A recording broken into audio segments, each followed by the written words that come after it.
Hello, dear students. In today's class, I teach you programs on while loop. In the last class, we studied about the while loop in detail. In the last class, I taught you what is while. While is one of the entry controlled loop. It repeats the given block of statements repeatedly if the given condition is true till the condition becomes false. That means whenever the condition becomes false, the repetitive process stops. That is what all about the while. We studied the explanation, we studied the syntax, we studied the flowchart, we looked at simple examples also. I revised some more simple programs whichever I taught in my last class so that I can continue with the next programs for you. Today's first program is whatever I explained in my last class only. Notice that I would like to print the hello world message for 10 times on monitor. Instead of using that printf 10 times, why can't you put that one in the body of while? This is what I taught. First time I value will be 1. Whether 1 less than equals to 10? Yes. Yes means hello world will be printed. I becomes 2. 2 less than equals to 10? Yes. 3, 4, 5, 6, 7, 8, 9, 10. 11 less than equals to 10? No. Stops. That means hello world will be printed for how many times? 10 times. This is what the simple program. Simple example for while. As well as in the last class I taught you this example also. See the difference between this code and this code. What is the difference? The entire code is same. Here printf hello world you can see. Instead of printf hello world, here I am printing the value of I. Here I am printing hello world, but here I am printing value of I. That means first time I will be 1. 1 less than equals to 10. Yes, 1 will be printed. It becomes 2. 2 will be printed. 3, 4, 5, 6, 7, 8, 9, 10. It prints the numbers from 1 to 10, whereas it prints the message. If you do one small change, we get different results. I hope you understood. See the next example. What's the difference between previous code and this code?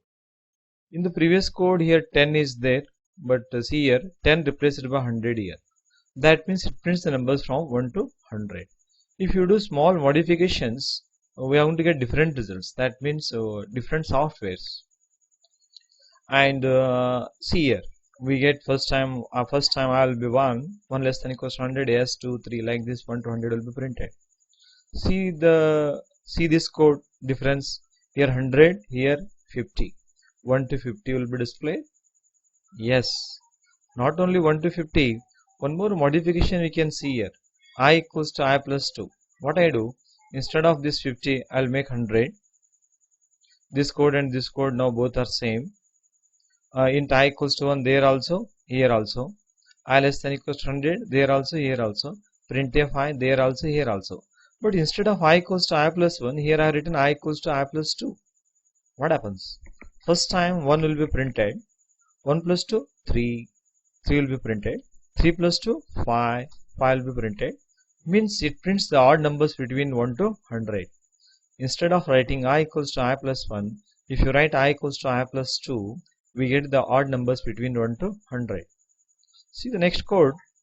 One more modification I did here. Again I go for 100 only. Here also I equals to I plus 2. Here also I less than equals to 100. But instead of I equals to 1, I have taken I equals to 2. That means first time I value will be 2. 2 less than equals to 100? Yes. That means 2 will be printed. 2 plus 2, 4. 4 less than equals to 100? Yes. 6, 8. That means it prints the even numbers between 2 to 100. See, within all these examples, I did small modifications in the code because of which I am getting different results. Like that, being a student, you need to think like this. You need to come up with your own examples also. If you practice in this way now, you become a good programmer or efficient programmer. Your logic improves. That logic helps you to face the interview during your campus selection process. You should not practice only those programs whichever the teacher will teach you. You need to practice. Practice makes man perfect, as you know already. Thank you. See the next example. See the difference between the previous codes and this code. In the previous code, everywhere constant has been used there. I less than equals to 10, I less than equals to 50, I less than equals to 100. But here n has been used here. But we don't know what is that n. That one we are reading. Enter n. Whatever you enter, that will be stored in n. Assume that you enter 17. 17 will be stored. That means hello world will be printed for 7 times. See, one small modification we did here. We have taken one n extra variable. Then we are reading that n. Then up to 1 to n will be printed. Hello, sorry. Actually, I hope you understood. What was the difference between the previous code and this code? In the previous code, constant was used like 100, 50, 10. But here n has been used. Means what is the difference between previous code and this code? Here I defined one n variable. That n value I am reading. Being user, if you enter 17, 17 will be stored in the n. That means 1 less than equals to 17, yes. 2 less than equals to 17, yes. That means it prints the given hello world message for how many times? 17 times. That means n times. Means I hope you understood. In the previous code and this code, just one n extra variable. Just we are reading that n. File works for how many times? N times. I hope you understood. And instead of hello world, if you take here I, what happens? It will print the numbers from 1 to n. See the next code. What is the difference between previous code and this code? Both are same, but here hello world has been replaced by printf I. That means again we read n. If the user entered value of n is 500, again I will be 1 for the first time. 1 less than equals to 500, s, 2, 3, 4. It prints the numbers from 1 to n. This is what if you do small modifications in the code, we get different results. You need to work in this direction. Because all of you belongs to computer science and engineering students, you need to practice such simple codes. Whenever you practice simple codes, then afterwards the difficult problems you can solve so easily. Until unless you won't practice like this, you will not become a good programmer. Okay, thank you. Now I explain the next examples from my notes. See, just only whatever I explained, everything is there in my notes. Okay, same programs I explained. This is one new thing for you. This is not the new thing, very simple one. And see the code here. This is the program. You have to develop this software.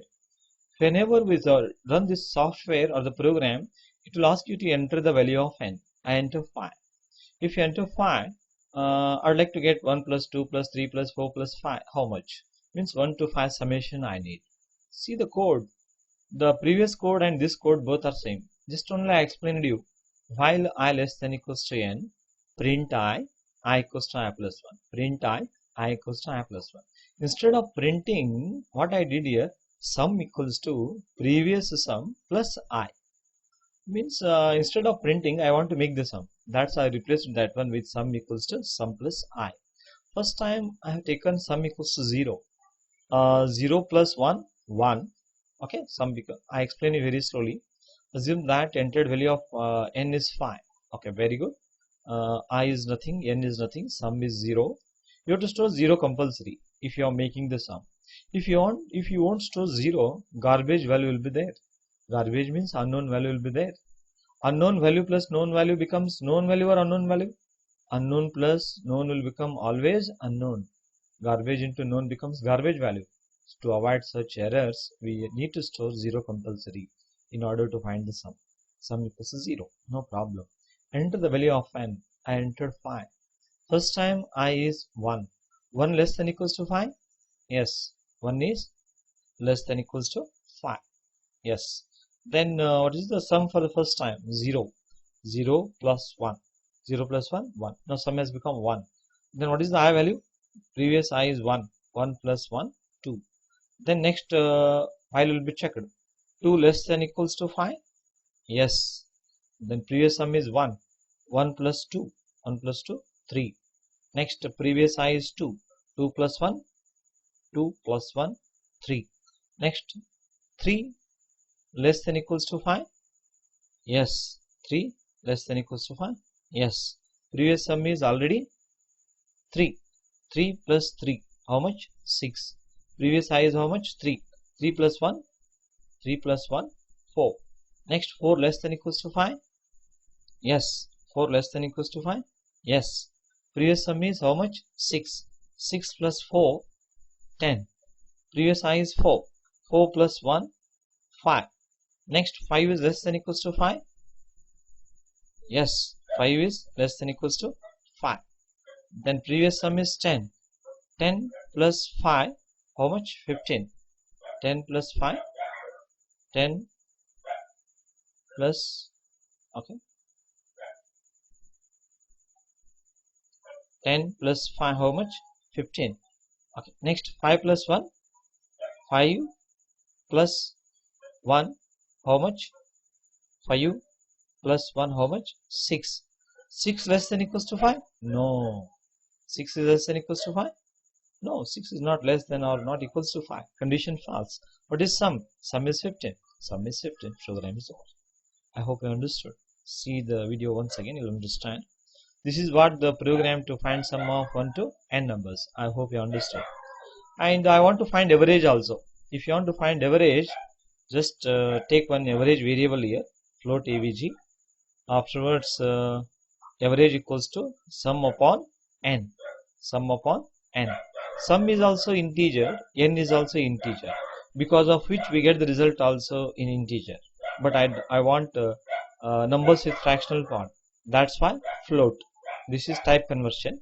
Explicit type conversion I will explain you in the forthcoming classes. No need to worry. This is just to get the results in floating point numbers. Then sum will be printed. Then average will be printed. I hope you understood. In next class I teach you some more examples on while. Thank you. Have a nice day. Take care.